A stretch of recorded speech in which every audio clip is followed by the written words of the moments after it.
Hello दोस्तों, हमारे channel में आपका स्वागत है। हमने लोगों को कहते हुए अक्सर सुना है कि डर किस चीज़ का नाम है, पर डर तो तब लगता है जब वो चीज़ सामने आके खड़ी हो जाती है।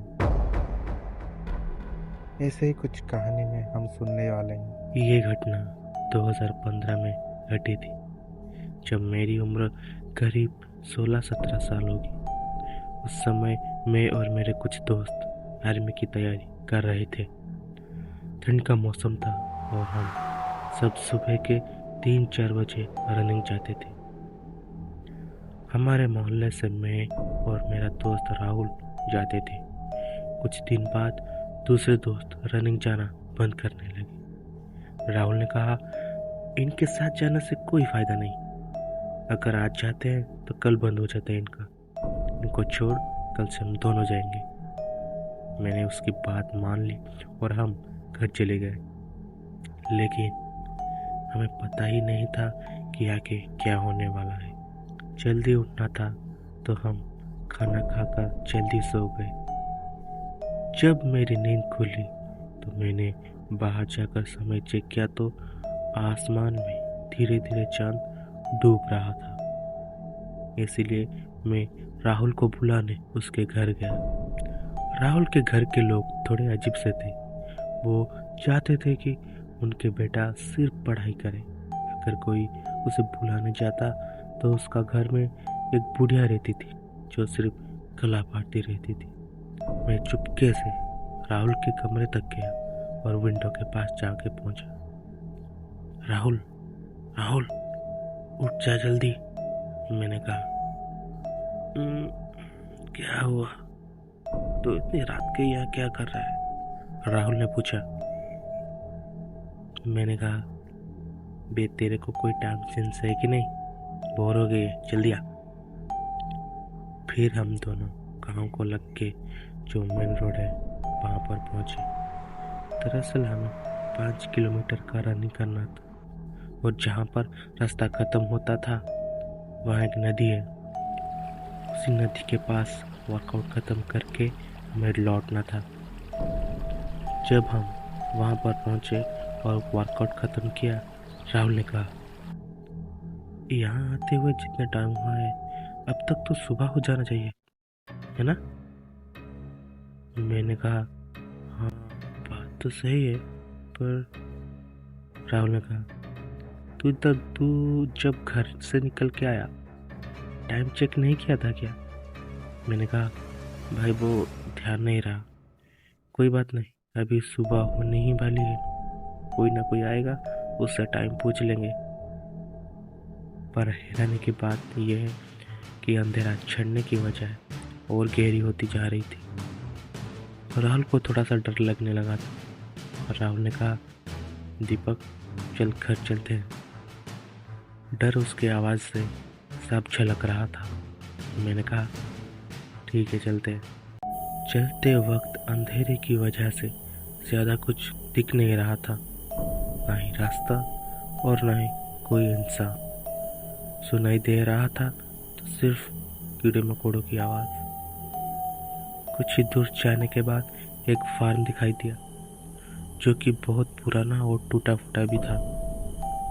जब हम उसके पास पहुंचे तो एक आवाज़ सुनाई दिया, बच्चों कहाँ जा रहे हो, इधर आओ। आवाज़ था तो डरावनी, पर क्योंकि हमारे दोस्त अक्सर ऐसा मजाक करते थे तो इसीलिए हम ना डरते हुए दोस्तों को पुकारते हुए अंदर चले गए। हमने देखा कि खेत के पास से कोई आ रहा है। राहुल ने कहा, हमने देख लिया है, अब बाहर आओगे? जैसे जैसे वो नज़दीक आता गया हमें पता चला कि वो एक सांड था। पर हैरानी की बात यह है कि वो आम सांड से 4 गुना बड़ा था।